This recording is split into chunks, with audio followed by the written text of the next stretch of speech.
confidence, alter appearances, and give new outlooks on life and appearances. A new look, a new hairstyle, a new look just gives all the new difference and new life, a new breath of air. What we're going to be talking about today is the construction of a wig. I myself, I don't necessarily construct my own wigs, but I do know how to if I need to in desperate needs of times like some may have.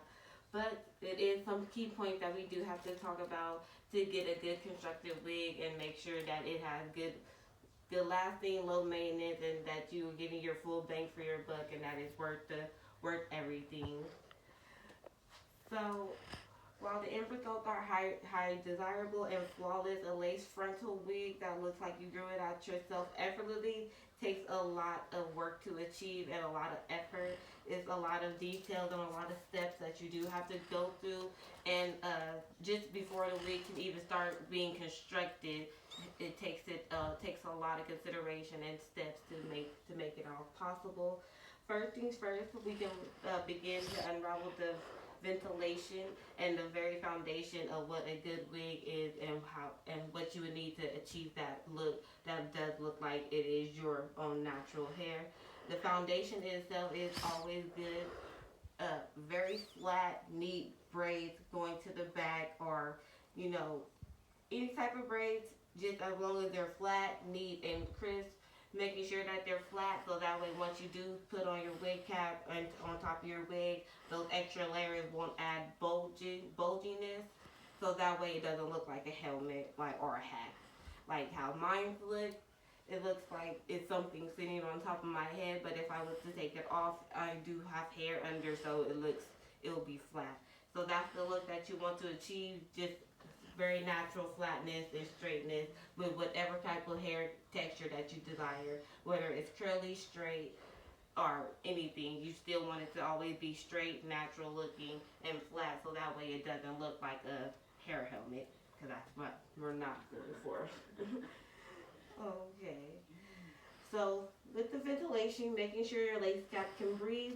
Breathing is good for flat, secure installations. Like I said, it does need to be flat, straight to the back, cornrows, or even little twisties. Anything. You don't necessarily have to do braids. You can also do, like, if you have a bald head, that's already a great foundation because there's nothing there that's going to be bulging out or sticking out, or little slick backs.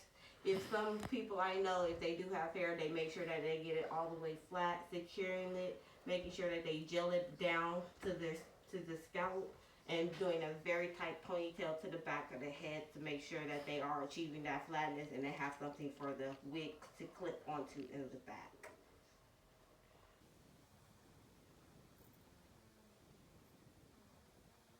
And it must be plucked. So now, once you do have that flatness and it's on, but important is would be the lace. So you do see how you can see right through it, the HD laces. So you want to make sure that once you do have your lace, everything that you do pluck it, making sure that it's not too many strands or it's not too dense in the front, because that can also be like a real harsh hairline, which not a lot of people have. So that can give you also the illusion of a Halloween wig or anything like that. So imagine a Jason Voorhees wig or a Michael Myers mask wig. A harsh hairline, you can see it through the dark. It's not nice. Alright. So now we went through that, making sure that you do have to have that flat foundation, that your hair is, each strand with the hairline is being plugged to a certain hairline or a certain technique that the person who's getting the wig is on. Now you can go to the hair type. Like I said, it doesn't matter which hair type you have, you do still want it to be flat and natural.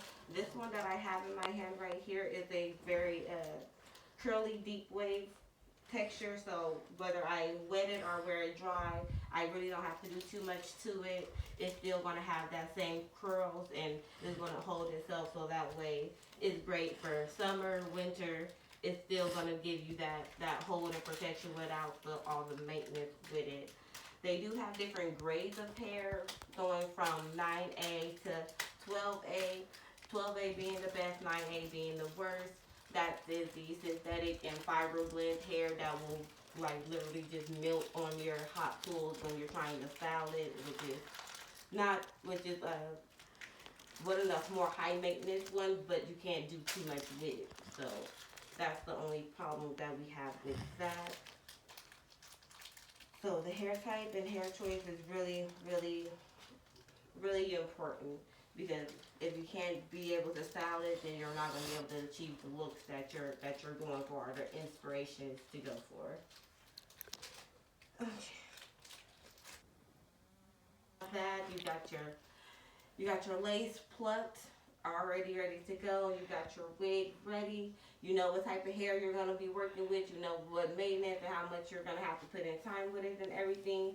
Now it's going to be time to actually constructing it, whether you're going to be sewing it by hand or by sewing machine. Most people do have the dome sewing machines. It just makes it easier, so that way you can get that circle spiral effect while doing your wig, so you don't have to keep stopping and going over wig tracks and everything. It's just one fell swoop and motion for it to be an effortless laid wig.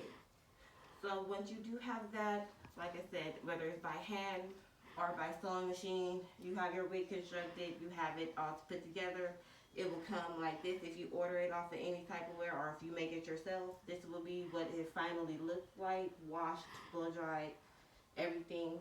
So now we will be coming to the styling part of the portion, which is basically everybody's favorite, because now they're bringing back the charms, bobos, different type of style, different type of aesthetics, more like the hair shows type of thing.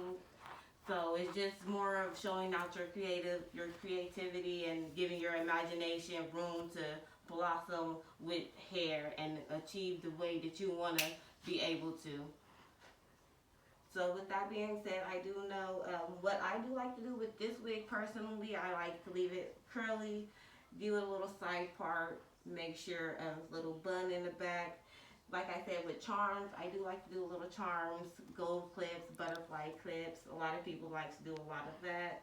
They're getting real extravagant now with just a lot of different stuff. They do little rhinestones in their hairs now, butterfly clips. You name it, they just thought of it, and they're doing it now. So the styling is just up to the beholder, up to the person whose idea and creation that you're trying to recreate and put a spin on it to bring that to life and give it that effect and breath of fresh air.